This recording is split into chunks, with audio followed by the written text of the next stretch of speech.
اللہ کے حبیب صلی اللہ علیہ وسلم کی مبارک سیرت ولادت سے وصال تک آج اس سلسلے کا ایک عظیم الشان معجزہ ہے اسرا معراج۔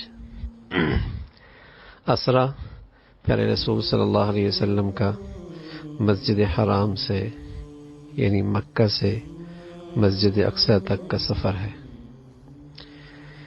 جس سے اللہ رب العزت نے اپنے حبیب صلی اللہ علیہ وسلم کو اعزاز بخشا، عزت بخشی، عظیم الشان معجزہ عطا فرمایا۔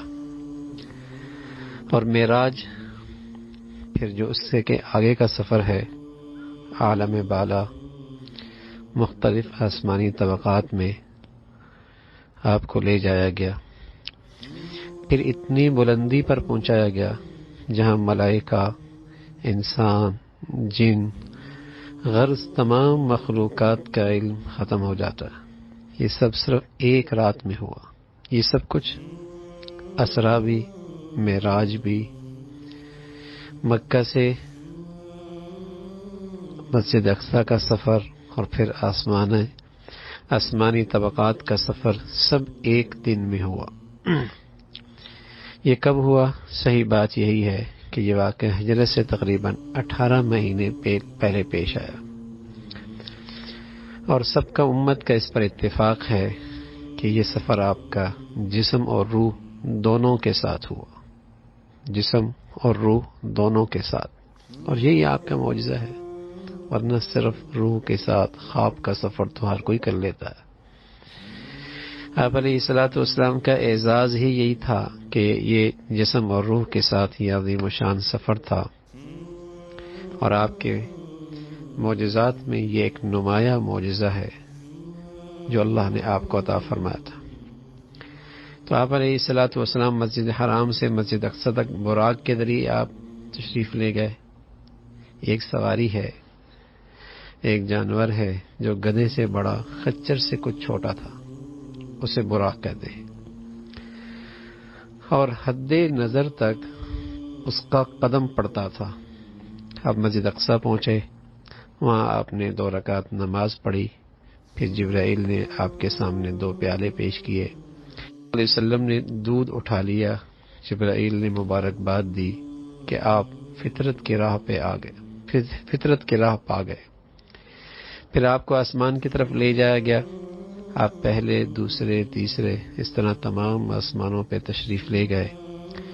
اس کے بعد آپ سدرۃ المنتہا وہاں پہنچے، اور وہاں پہنچ کر آپ کو اللہ سے شرف کلامی نصیب ہوئی۔ اس موقع پہ دن اور رات میں مسلمانوں پر 5 نمازیں فرض کی گئیں، جو اصل میں 50 نمازیں تھیں۔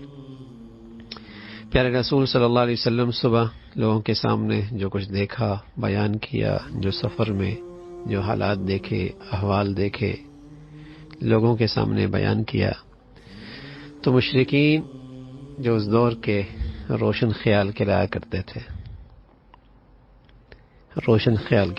تھے، اللہ کی تعارف نہ ہو، اللہ کی قدرت پہ یقین نہ ہو، پیغمبر کا جو اللہ سے تعلق ہے وہی کا اگر اس پر ایمان نہ ہو، اور زندگی عقل پر، تجربے پر، مشاہدے پہ، جیسے آج کے نام نہاد روشن خیال ہیں، تو انہیں اس قسم کا معجزہ، اللہ کی قدرت کا اس قسم کا مظہر سمجھ میں نہیں آتا، سمجھ میں آ بھی نہیں سکتا۔ تو مشرکین دوسرے لوگوں کو اکٹھا کرنے لگے تاکہ یہ دلچسپ خبر تمام طرف پھیل جائے اور لوگ آپ کا مذاق اڑائیں۔ اس خیال سے وہ اس خبر کو پھیلانا چاہتے تھے۔ بعض لوگوں نے آپ کو چیلنج کیا کہ آپ واقعی اگر بیت المقدس گئے ہیں اور وہاں نماز ادا کی ہے تو پھر وہاں کا نقشہ بیان کیجیے، ستون کتنے ہیں، اس کے اندر کی کیفیت، اس کا منظرنامہ ہمارے سامنے پیش کیجیے۔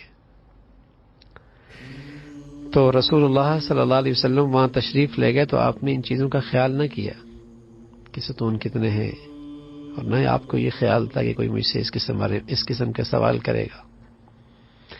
لیکن رسول اللہ صلی اللہ علیہ وسلم نے ارشاد فرمایا جب قریش نے مجھے جھٹلایا اور میرا امتحان لینے کے لیے مطالبہ کیا کہ میں وہاں کا نقشہ بیان کروں تو اللہ نے میری نگاہوں کے سامنے بیت المقدس کر دیا.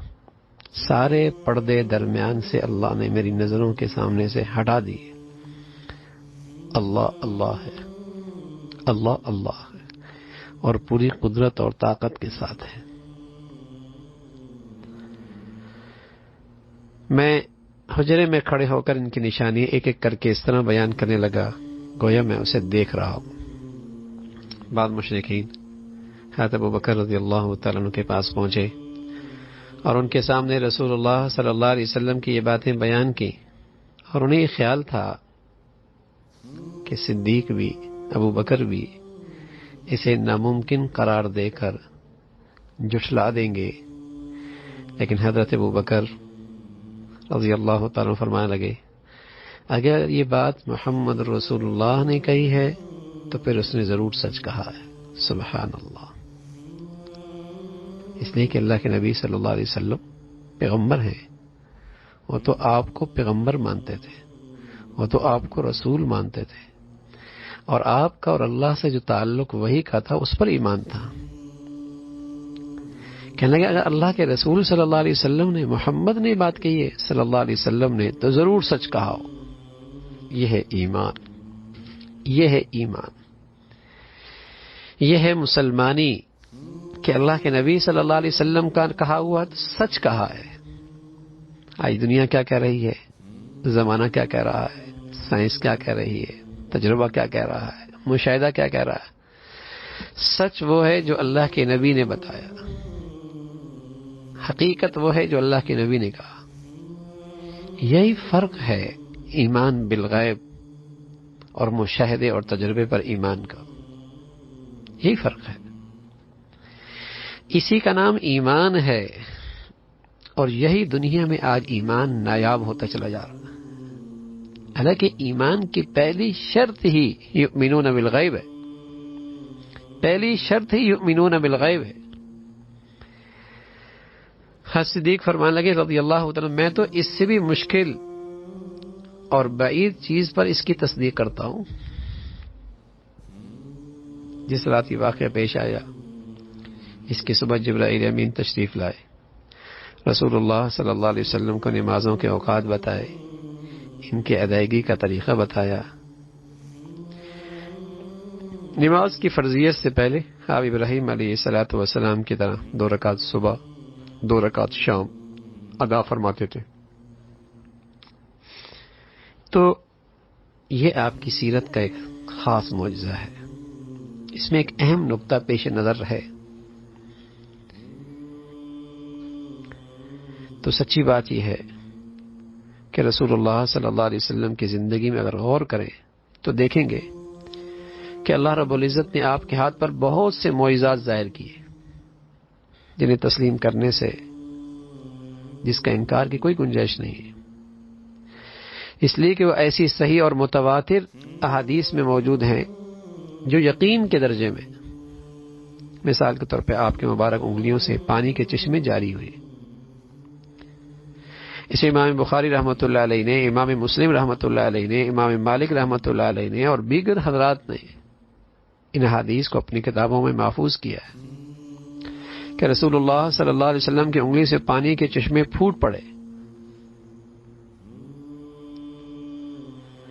اسی طرح مشرکین کا مطالبہ کہ چاند 2 ٹکڑے ہو جائے تو رسول اللہ صلی اللہ علیہ وسلم نے اشارہ فرمایا، چاند 2 ٹکڑے ہو گیا. اسی طرح اسرا اور معراج کا واقعہ بھی ایک معجزہ ہے جس کے بارے میں ہم یہاں گفتگو کر رہے ہیں، اور اس کے وقوع پر تمام امت کا اتفاق ہے. رسول اللہ صلی اللہ علیہ وسلم کے بارے میں اللہ نے جو آپ کو یہ معجزے عطا فرمائے ہیں، اس معاملے میں مسلمان کو یہ بات اچھی طریقے سے سمجھ لینی چاہیے کہ اللہ کی قدرت کا شہکار ہے جو اللہ اپنے پیغمبروں کے ہاتھوں پہ جس کا ظہور فرماتے ہیں، اور یہ اسراء اور معراج کا معجزہ بھی اسی قسم کا ہے. سبحانک اللہم و بحمدک نشہد ان لا الہ الا اللہ نستغفرک ونتوب إليك.